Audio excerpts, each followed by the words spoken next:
Hi there. First off, I want to say thank you to everyone who participated in my From Puppy to Pal questionnaire about what your challenge is with your dog. I got some very interesting information, and next time I'll probably just give some options rather than allowing others to enter their own information. But either way, I got some interesting information, so thank you. And one of them that really struck me that I think many people are having problems with, and I wanted to talk about now, coming when called. You know, people have a lot of problems with calling their dog and having them come. And I think I know a few reasons, so I wanted to share them with you. First off, when our dog runs away, what we're presented with the environment, depending on where we are. If we're on a busy street, if we're in an open field, you know, we have different reactions. If we're on a busy street or even a street with cars, it doesn't have to be a lot of traffic, but just a street with some traffic, and our dog runs away from us, immediately we go into a fear state. And whenever there is fear, what comes next when the fear is over is anger. So what happens is our dog runs away from us, they come back to us, we immediately erupt into anger and tell them what a bad dog they were. We grab their collar, we drag them away, we're punishing them. Our dog has no clue that we're angry because they ran away. What they think is we're angry because they came back. Guess what? They're not coming back next time they run away. Why? Because you did a really good job of telling them just how horrible they were for coming back to you. Now, we don't see it that way because we really see it as we got angry and upset and scared because they ran away from us, not because they came back.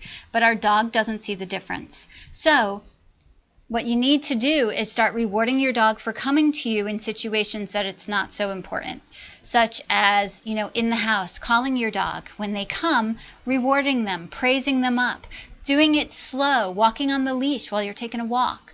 Call them to you, run backwards, get excited, have fun. When they come back to you, give them a treat, give them a toy, give them some praise. Your dog has to like it. How do you know if your dog likes it? They keep coming back for more. That's how you know. Second, we don't work on building our relationship enough with our dog and making us a good source or a good resource for them. We think that our dog should think we're a great resource because we're their owner. Guess what? Do you remember having a teacher who you absolutely adored? And do you remember having the teacher that you absolutely hated? What was the difference? Think about it. What was the difference? But the bottom line is, you much more enjoyed going to the teacher that you adored, and you dreaded going to the teacher's class that you hated. So really think about that. You want to make yourself a resource for your dog. So how do you do that? Have some short training sessions, you know, in the house. Work on the name game. Name game is a non-contingent reinforcement game. The dog doesn't have to do anything except listen to you say their name. You say their name and you reward. Name, reward, name, reward. Ideally, what happens? Think Pavlov's dogs. Your dog starts to associate your name with a reward. And guess what? If they associate that, they're coming to you. Another way to look at how the name game works. Think about having somebody that you work for. They called you into their office. You go in. They give you $100. You're like, what? They're like, nothing. You're like, okay. So you leave. They do this again. They call you again. You come in. They give you $100. Now, they do this for an entire week. After a while, you start walking into their office with their hand out. Next, your boss calls you angrily and frustratedly, and you walk into his office a little hesitant, and he gives you $100 bill. You're like, oh, okay. You're like, anything? He's like, no. You're like, all right. And you leave. You want the same experience for your dog. You want them to think that you're giving them $100, that every time they come to you, it's going to be $100. The $100 doesn't have to be food. We use food initially because it's an unconditioned reinforcer, meaning we don't have to teach our dog to like it. They just do.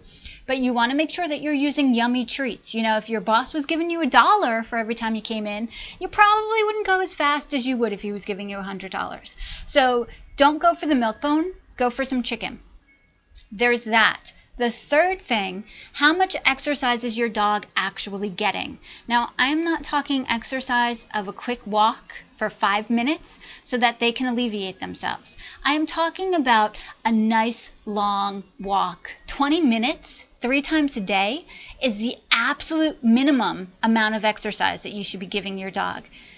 The absolute minimum. Make sure you hear that. 20 minutes once a day is not enough exercise. So what happens is when you're calling your dog to you, your dog is out running, your dog is having a great time, they're letting off steam. It feels really good to them. They don't want the fun to end, so they're not going to come back to you.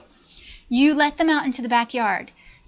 First of all, letting them out into the backyard and thinking they're going to get exercise, that is one of the biggest myths out there. Your dog is not going to exercise themselves. They're going to get bored. They're going to dig holes. They're going to get into trouble. They're going to do things that you don't want them to do. But then on top of that, you let them out there to go to the bathroom and make it really quick and call them in, and now your dog doesn't want to come back. In fact, if they stay out there long enough, you'll start to chase them. And chasing them is a game. So guess what? Your dog is really looking for a lot of exercise. If your dog's not coming back to you, it's probably because they're not getting enough. So we have, first, you're probably yelling at your dog when they do come back to you. If you're yelling at your dog when they do come back to you, they're not going to come back to you the next time that you call them. Second, you're probably not making yourself a big enough resource for them to want to come back to you. Definitely work on your relationship. Do a couple training sessions a day. It could be short, 2 to 3 minutes. Use treats, use toys, get excited, have fun. Be a source of great joy. Third, you need to make sure that your dog is getting more exercise. You don't want to be the killer of your dog needs to get exercise.